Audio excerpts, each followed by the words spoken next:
Vous êtes sur la télévision Isanganiro, bienvenue à ce journal. À la une, les 700 familles déplacées, victimes des inondations, regroupées dans le site Sobel, tirent une sonnette d'alarme. Confrontés à la famine et aux maladies liées à la malnutrition, ils demandent une assistance humanitaire et une délocalisation. Et à Rumongue, commémoration ce jeudi du 19e anniversaire de l'assassinat de Monseigneur Michael Courtenay, le 29 décembre 2003, à l'ordonnance apostolique au Burundi. À cette occasion, l'Église catholique du Burundi a réclamé la lumière sur les circonstances de sa mort. Tout de suite, les détails.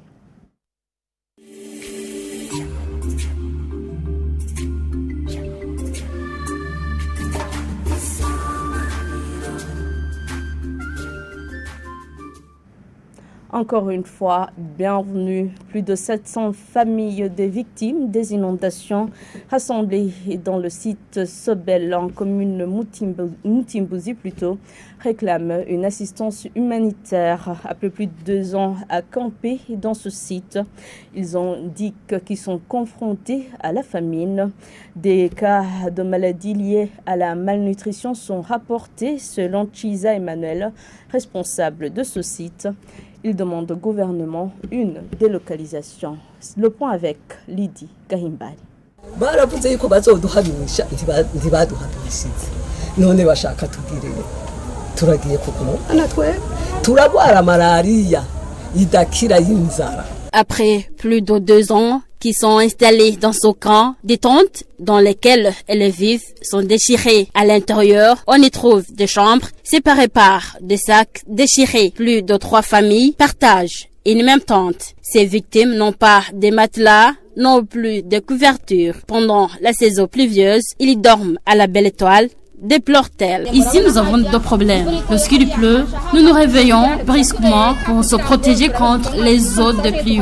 Nous demandons une assistance. Franchement, c'est comme on est dehors. Lorsqu'il pleut, nous passons la nuit à la belle étoile. Nous demandons au gouvernement de nous délocaliser dans les meilleurs délais. Au-delà de cette situation, cette catégorie des Burundais évoque la famine qui les menace. Elles tendent la main aux bienfaiteurs. Les tentes sont déchirées. Lorsque la pluie tombe, les enfants et leurs parents se réveillent. Nous n'avons pas de choix. Les tentes sont vétustes.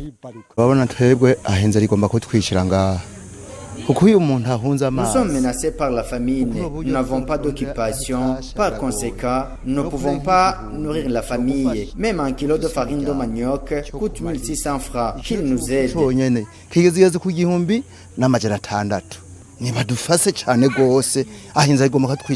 L'administration de ce camp reconnaît cette situation, la malnutrition ainsi que la malaria, ajoute le drame au drame, une précision des responsables du camp de Sobel de Maramvia qui rassemble plus de 740 ménages. Emmanuel Chiza. Nous souffrons de la famine. Il y a aussi de la malaria qui attaque les gens, mais aussi les maladies des mains sales et la malnutrition, surtout pendant cette période pluvieuse. Nous n'avons pas de logement. Les tentes sont déchirées. Ça fait 3 ans. Après maintes promesses de les délocaliser, son responsable plaide pour la concrétisation de la délocalisation de ces ménages afin qu'ils mènent une vie meilleure comme tous les Burundais.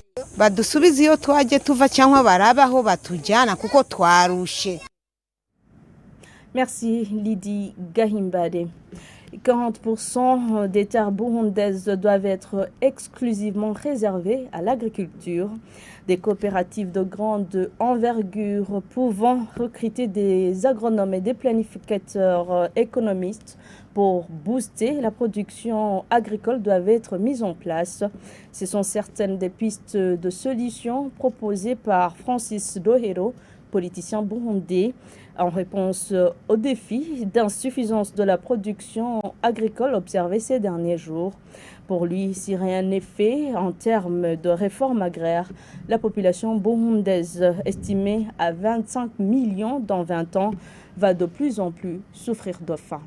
Suivez Francis Lohero.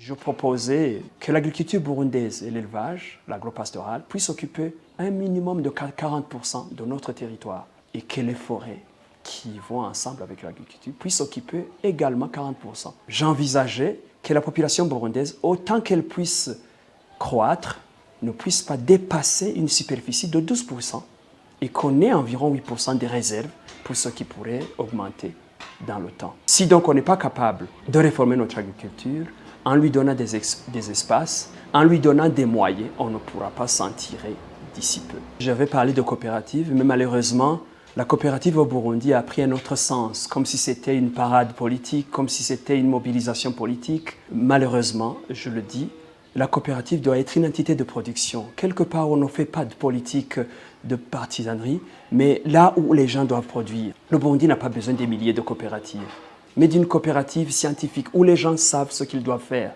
Dans une commune burundaise ou dans une zone, on n'a pas besoin de 5 à 10 coopératives. Une seule coopérative par zone peut suffire. Mais c'est une coopérative qui va recevoir des financements, un capital visible. Il faudrait qu'on demande à nos banques de cesser de donner des crédits aux gens qui construisent des maisons. Ces choses-là n'augmentent pas du tout l'économie de la nation. Mais il faut financer les coopératives de production d'abord. Ainsi, on aurait des coopératives qui ont des financements, je parlais jusqu'à 1 milliard minimum par an. Ces coopératives auront la possibilité d'engager des agronomes, de les payer, d'engager des économistes planificateurs, de les payer, d'engager des gens qui vont travailler. On aurait suffisamment assez d'espace pour donner du travail aux gens au niveau des gens qui ont fait des études. Une coopérative pareille peut engager jusqu'à 6 000 ouvriers pour travailler. Et au niveau national, avec autant de coopératives, en moyenne 300 coopératives, qui ont des agronomes, qui ont des ingénieurs qui travaillent là-dedans, qui ont des économistes planificateurs, on pourrait avoir un pays qui a ce qu'on appelle une cartographie agricole. Parce que ces agronomes vont travailler en commun accord, ils vont savoir ce qu'ils vont faire à Buyenzi, ce qu'ils vont faire à Kirimiro, ce qu'ils vont faire dans le Bututsi, ce qu'ils vont faire dans Limbo. Ils vont travailler en commun accord pour faire ce qui doit être fait selon les sortes de sols dont ils disposent. Ce genre de coopérative n'a rien à voir avec ce qu'on est en train de dire aux gens aujourd'hui, de faire des coopératives, de cotiser 5 000 francs pour faire ceci ou cela. Ce n'est pas possible. C'est une activité qui ne prendrait que 5 ans au maximum pour amener ces coopératives à s'autosuffire, à produire et à vendre dans le pays et surtout à l'extérieur du pays. L'Église catholique du Burundi a besoin de lumière sur les circonstances de la mort de Monseigneur Michael Courtenay, tué à Minago, en commune et province Rumongue, le 29 décembre 2003. Monseigneur Bonaventure Nahimana, évêque de Gitega et président du Conseil épiscopal des évêques catholiques du Burundi, l'a déclaré ce jeudi à Minago lors de la commémoration du 19e anniversaire de l'assassinat du nonce apostolique au Burundi. À cette époque, cette fois-ci, les cérémonies étaient représentées par un représentant du gouvernement. Le point avec Jean-Pierre Misako. Au cours de cette messe, Monseigneur Bonaventure Nahimana, président du Conseil épiscopal des évêques catholiques du Burundi, s'exprimant en complément du nonce apostolique au Burundi, déclare que l'Église catholique du Burundi, les chrétiens et la famille biologique de feu Monseigneur Michael Aidan Courtenay, alors nonce apostolique au Burundi, ont besoin de connaître la vérité sur les circonstances de sa mort. Cet archevêque de Gitega dit espérer que les enquêtes de la commission Vérité et Réconciliation sur ce dossier seront rapides, comme récemment annoncé par le président de la République du Burundi, de retour du Vatican. Monseigneur Bonaventure Nahimana indique qu'il s'agit pour ce 29 décembre d'une occasion de se rappeler de l'héritage de son nonce apostolique,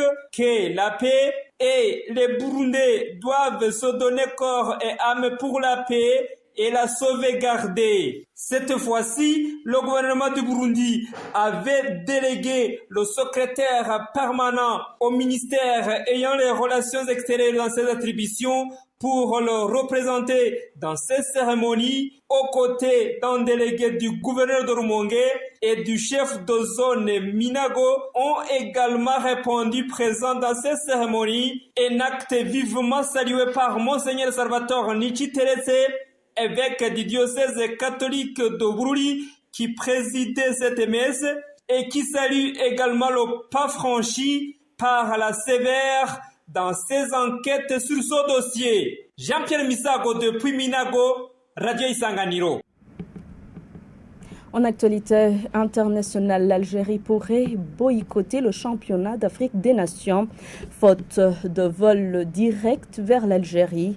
Après leur sensationnelle performance à la Coupe du Monde, les informations tirées sur Africa News indiquent que les Lions de l'Atlas pourraient boycotter le CHAN le mois prochain en raison d'un différend diplomatique avec l'Algérie, pays hôte du tournoi. Images et commentaires. En raison d'un différend diplomatique avec l'Algérie, pays hôte du championnat d'Afrique des Nations de football, l'équipe nationale du Maroc pourrait boycotter le tournoi le mois prochain. La Fédération marocaine de football a déclaré que son équipe ne participera à la compétition que s'il existe un vol direct entre Rabat et la ville algérienne de Constantine, où les matchs du Maroc sont prévus. Dans sa lettre à l'Union africaine, la Fédération marocaine a demandé que l'équipe nationale puisse se rendre à Constantine à bord d'un avion privé de Royal Air Maroc, transporteur officiel des équipes nationales marocaines. Pour l'heure, le gouvernement algérien n'a pas répondu publiquement à cette demande. Les avions militaires et commerciaux marocains sont interdits d'accès à l'espace aérien algérien depuis que les deux voisins ont rompu leurs relations diplomatiques l'année dernière. Le championnat d'Afrique des Nations implique des joueurs de clubs locaux et se déroule du 13 janvier au 4 février prochain. Le Maroc doit affronter le Soudan, Madagascar et le Ghana lors de la phase de groupe. Et voilà, c'est par ici que prend fin ce journal. Merci à tous de l'avoir suivi. Bonne suite des programmes avec la télévision Isanganiro.